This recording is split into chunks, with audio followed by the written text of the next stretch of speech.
시청자 여러분 안녕하십니까? 헬로티비 뉴스입니다. 먼저 오늘의 주요 뉴스부터 보고 오시죠.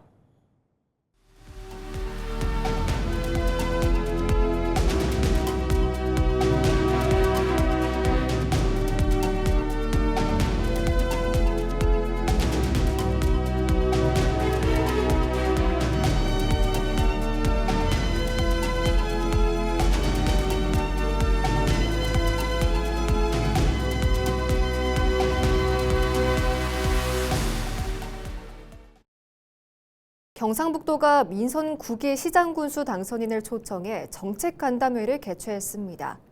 간담회에는 이철우 경북도지사와 22개 시군 당선인들이 참석해 민선 9기 도정 비전과 주요 정책 방향을 공유했습니다.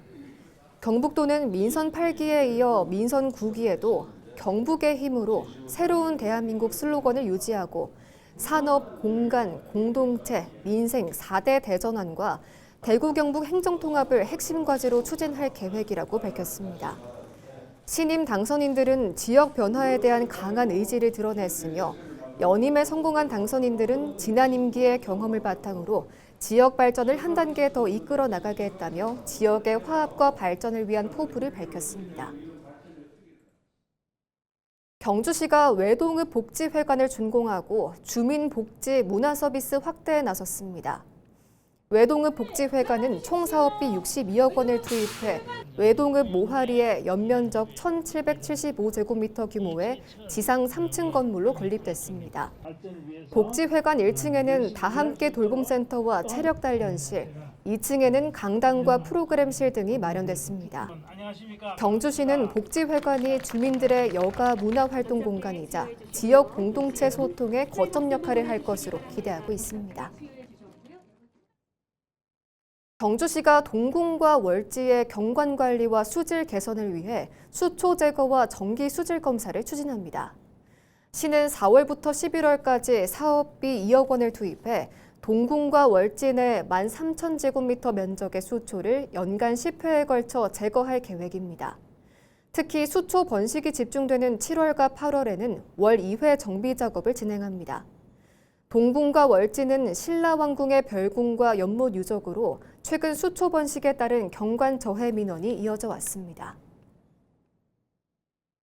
경상북도가 해수욕장 개장을 앞두고 안전관리에 대한 회의를 개최했습니다.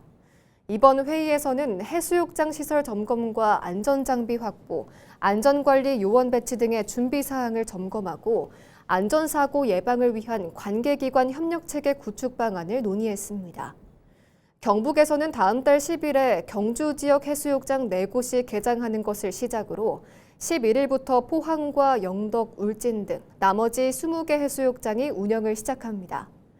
경상북도는 올해 해파리 쏘임 피해를 예방하기 위한 그물망을 설치하는 등 관련 예산을 늘리고 총력 대응할 방침이라고 밝혔습니다. 또 피서객들의 편의를 위해 백사장을 정비하고 바가지 요금 근절을 위한 대책 등을 추진할 계획입니다. 본격적인 무더위가 시작됨에 따라 경북 소방본부가 온열 질환 예방 수칙을 준수해달라고 당부했습니다. 소방에 따르면 최근 5년간 경북도 내에서 발생한 온열 질환 추정 환자는 연평균 229명인 총 1,143명으로 지난해에는 추정 사망자가 12명 발생했습니다. 지난해 온열 질환자 증상별로는 열탈진이 174명으로 가장 많았고 열경련과 열사병, 열실신 순으로 나타났습니다. 소방은 기온이 가장 높은 오후 시간대 야외 활동을 자제하고 갈증을 느끼지 않더라도 충분한 수분을 섭취해야 한다고 말했습니다. 또 야외 근로자는 규칙적으로 휴식을 취하고 어지럼증이나 심한 피로감 등이 나타날 경우 즉시 작업을 중단하고 시원한 장소에서 휴식을 취할 것을 당부했습니다. 경상북도와 대한적십자사, 지역기업이 손잡고 재난 취약계층의 풍수해 지진재해보험 가입 지원에 나섭니다. 경북도는 대한적십자사 경북지사와 농협은행 경북본부, 대한전문건설협회 경북도회, HS화성, 경북개발공사와 제3자 기부 업무 협약을 체결했습니다. 이번 협약에 참여한 4개 기관은 기부금 3천만 원을 조정해 기초생활수급자와 차상위 계층, 한부모 가족, 재해 취약 지역 주민들의 보험료를 지원할 예정입니다.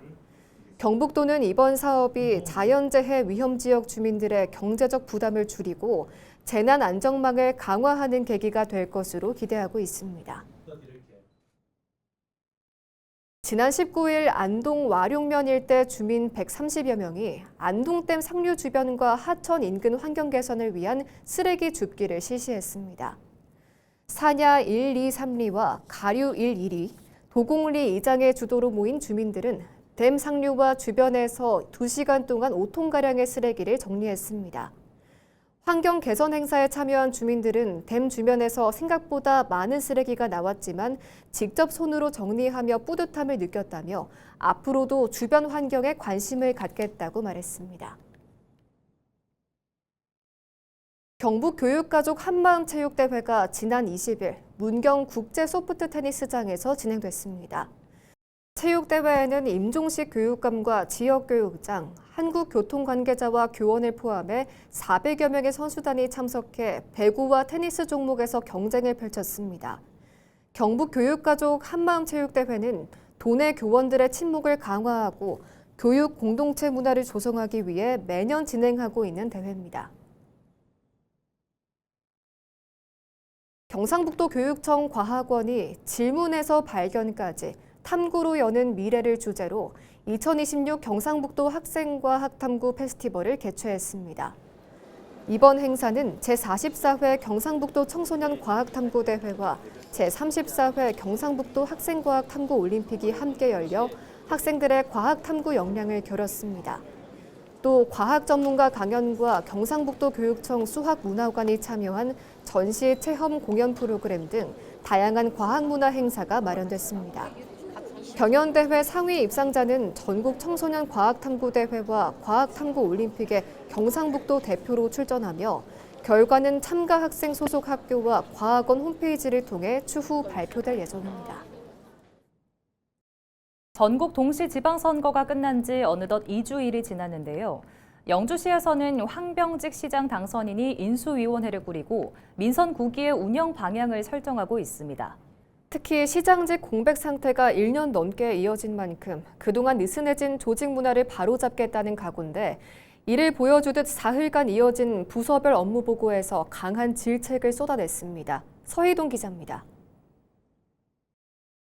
영주시 선비세상과 선비촌, 한국선비문화수련원은 지난해 총 75억 원의 운영비를 지출했지만 수입은 4억 9천만 원에 불과했습니다.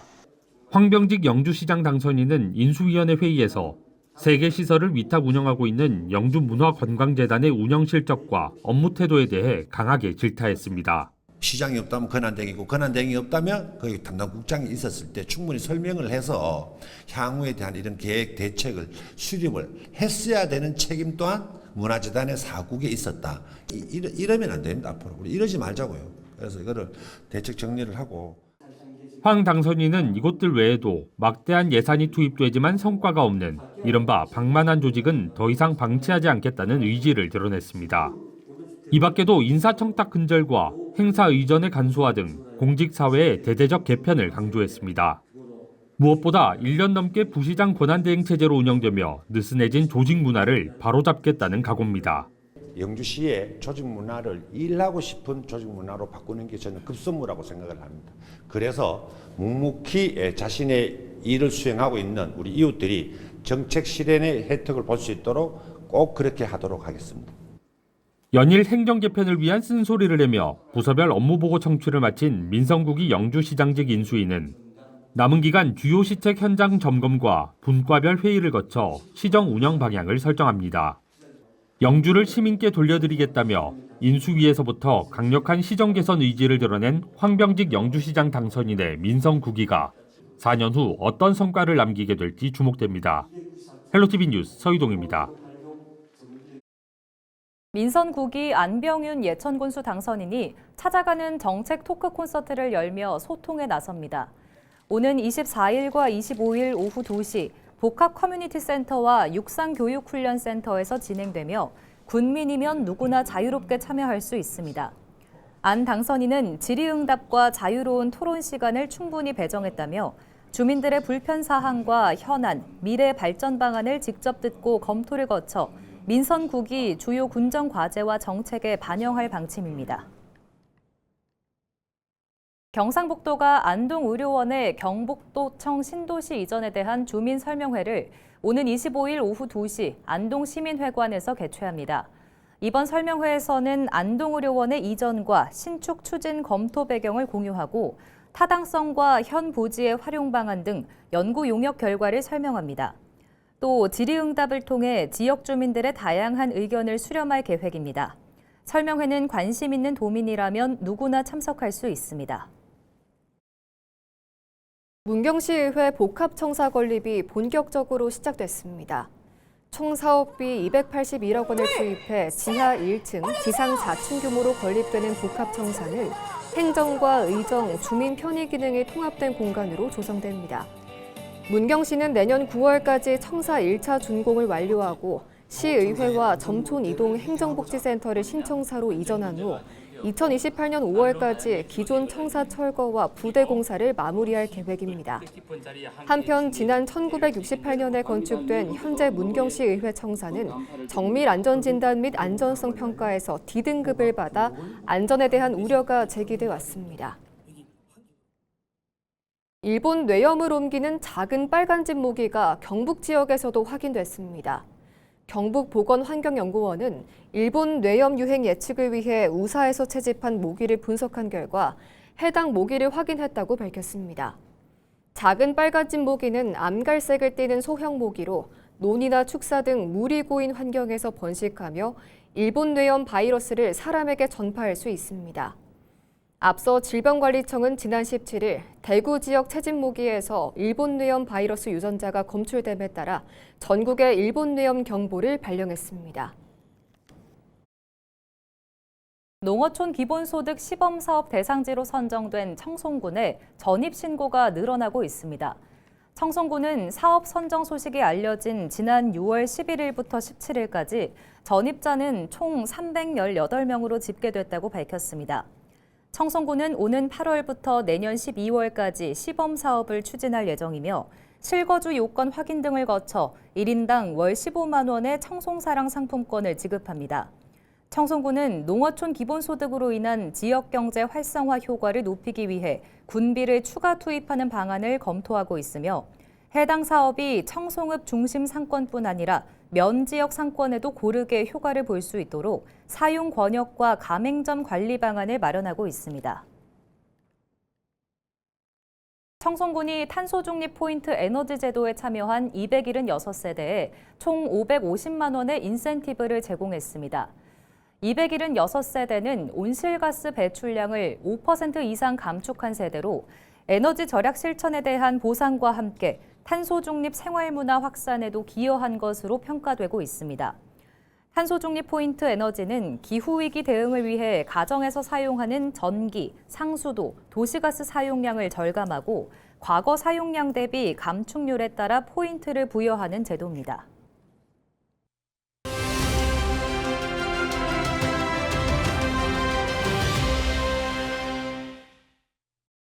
이번 6.3 지방선거에서 청도 군수로 선출된 박권현 당선인이 이번 승리는 청도의 새로운 내일을 열망한 군민 모두의 승리라며 군민을 향한 깊은 감사의 뜻을 전했습니다. 박 당선인은 청도 군정의 핵심 가치로 실용과 상생을 꼽으며 청도의 대전환을 힘차게 시작하겠다는 포부를 밝혔는데요. 특히 주민 참여형 상생 모델을 통해 지역 경제에 실질적인 활력을 불어넣고 선거 과정의 갈등을 넘어 따뜻한 통합을 이루겠다고 강조했습니다. 미니 인터뷰에서 박권현 청도군수 당선인을 만났습니다.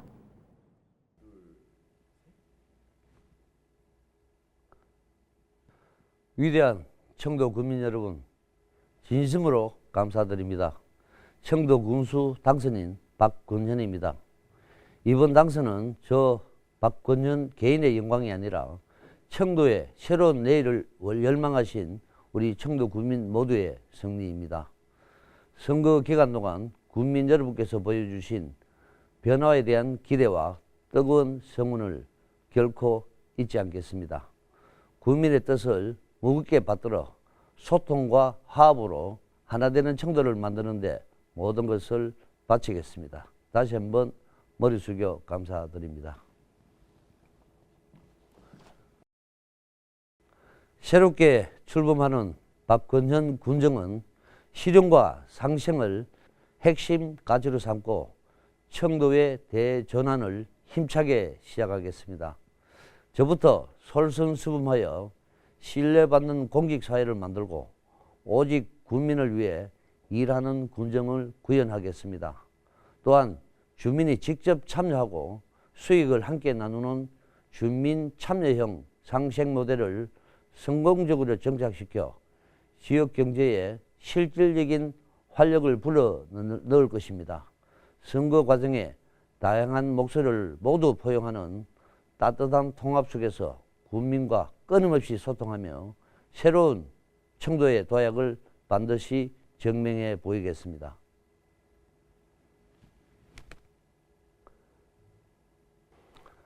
사랑하는 청도 국민 여러분, 이제 청도의 새로운 시간이 시작됩니다. 이제 우리는 청도 발전이라는 하나의 목표를 향해 다 함께 손을 잡고 나아가야 합니다. 우리가 힘을 합쳐 화합할 때 청도는 비로소 위대한 도약을 이루어낼 수 있습니다. 저는 임기 동안 오직 청도만 바라보고 국민만 믿고 묵묵히 걸어가겠습니다. 청도의 변화를 이끄는 당당한 주역으로서 국민 여러분께서도 늘 함께 해주시길 부탁드리겠습니다. 저 박근현 발로 뛰며 보답하겠습니다. 감사합니다.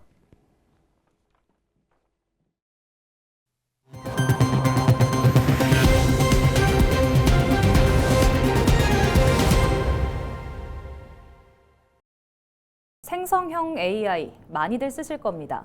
그리고 로봇 기술에 적용되는 피지컬 AI도 이제는 익숙한데요.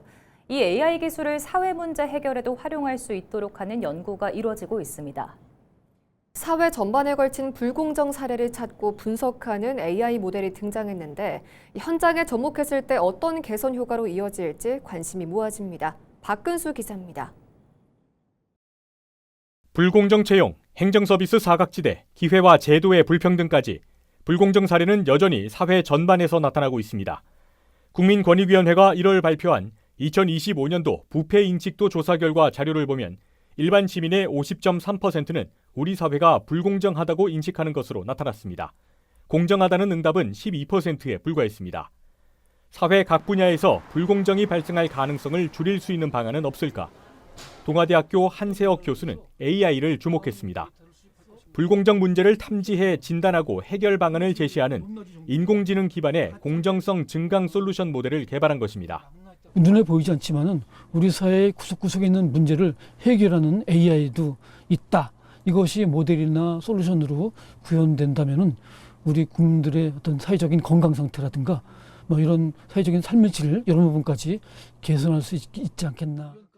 불공정이라는 개념을 정립하기 위해 활용된 데이터는 언론 기사, 정책 자료 등 모두 22만 건, 정제 작업을 거쳐 구축된 데이터 12만 건으로 불공정과 공정 사례를 학습시켰는데 이를 기반으로 제도나 정책을 모델에 접목했을 때 불공정 위험은 없는지 탐지하고 진단합니다.